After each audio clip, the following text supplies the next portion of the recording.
भारत और रूस ने आपसी कारोबार रुपए में करने पर बातचीत रोक दी है। यूक्रेन युद्ध के बाद रूस से भारी मात्रा में कच्चा तेल और कोयला खरीद रहे भारत को इस बातचीत के पटरी पर उतरने से झटका लग सकता है। दरअसल रूस के पास रुपयों का अंबार लग गया है और अब ये उसके लिए समस्या बन गया है। चूंकि रूस के लिए रुपए को दूसरी करेंसी में बदलने की लागत बढ़ती जा रही है, इसलिए वो रुपए में पेमेंट लेने से इनकार कर रहा है। शंघाई सहयोग संगठन यानी SCO के विदेश मंत्रियों की बैठक के लिए गोवा आए रूस के विदेश मंत्री सर्गेई लावरोव ने पत्रकारों को बताया कि रूस के भारतीय बैंकों में अरबों रुपए पड़े हैं, लेकिन वो इसका इस्तेमाल नहीं कर सकता। ब्लूमबर्ग की एक रिपोर्ट के मुताबिक लावरोव ने पत्रकारों से कहा, हमें इस पैसे का इस्तेमाल करना होगा, लेकिन इसे दूसरी मुद्रा में ट्रांसफर करना होगा। इसे लेकर बातचीत चल रही है।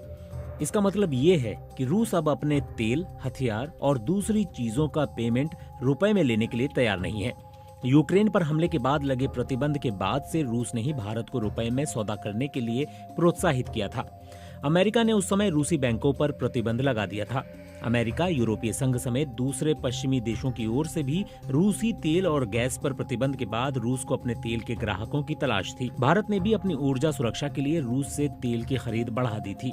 चूंकि रूस सस्ता तेल दे रहा था, इसलिए भारत ने अपना आयात बढ़ाना शुरू कर दिया था। इस तेल के पेमेंट चूंकि रुपए में करना था, इसलिए उसके लिए खरीद बढ़ाने का अच्छा मौका था। लेकिन भारत के बढ़ते व्यापार घाटे की वजह से रुपए में कमजोरी आई है। इसकी किसी दूसरी करेंसी में कन्वर्जन की लागत बढ़ गई है, लिहाजा रूस अब भारतीय रुपए में पेमेंट लेने में हिचकिचा रहा है। भारत की ओर रूसी हथियार, तेल, कोयला और दूसरी चीजों का आयात बढ़ने से रूस का ट्रेड सरप्लस बढ़ गया और अब उसके पास 40 अरब डॉलर के बराबर रुपए जमा हो गए हैं। इस रुपए को दूसरी करेंसी में बदलना उसके लिए महंगा हो रहा है, लिहाजा अब वो और ज्यादा रुपए जमा नहीं करना चाहता। भारत ने पिछले साल फरवरी में ही रूस से रुपए में सेटलमेंट की संभावना की तलाश शुरू कर दी थी। ऐसा रूसी प्रोत्साहन के बाद हुआ था, लेकिन अभी तक रुपए में कोई सेटलमेंट नहीं हुआ है और अब लावरोव के बयान ने इन उम्मीदों को और धूमिल कर दिया है। न्यूज एजेंसी रॉयटर्स ने एक स्रोत के हवाले से बताया कि रूस रुपए में सेटलमेंट को बढ़ावा नहीं देना चाहता। भारत ने रुपए में सेटलमेंट के लिए काफी कोशिश की, लेकिन ये कामयाब नहीं हो सका। रूस इस वक्त भारत का सबसे बड़े हथियार और दूसरे सैनिक साजो सामान का सप्लायर है, लेकिन ये सप्लाई अभी रुकी हुई है क्योंकि रूस को पेमेंट करने का भारत के पास जो मैकेनिज्म है, उस पर अमेरिका ने प्रतिबंध लगा रखा है। भारत को रूस को हथियार और दूसरे सैनिक साजो सामान की सप्लाई के एवज में 2 अरब डॉलर देने हैं, लेकिन प्रतिबंध की वजह से ये पेमेंट पिछले 1 साल से लटका हुआ है।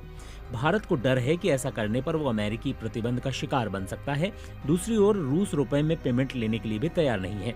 रूस का भारत से रुपए में पेमेंट लेने से इनकार करना और बड़ा सिरदर्द इसलिए होने जा रहा है क्योंकि यूक्रेन पर हमले के बाद रूस से भारत का आयात 10.6 अरब डॉलर से बढ़कर 51.3 अरब डॉलर के मूल्य के बराबर पहुंच गया है। वहीं निर्यात 3.61 डॉलर से थोड़ा घटकर 3.43 अरब डॉलर के मूल्य के बराबर हो गया है। साफ है कि भारत को काफी ज्यादा पेमेंट करना है। रुपए में पेमेंट लेने से इनकार करने के बाद भारत को अब दूसरी करेंसी में पेमेंट करना होगा। ये करेंसी रुपए से ज्यादा महंगी है, इसलिए भारत की देनदारी और बढ़ जाएगी। ये भारत के विदेशी मुद्रा भंडार के लिए नुकसानदेह है। इससे भारत की आर्थिक दिक्कतें और बढ़ेंगी।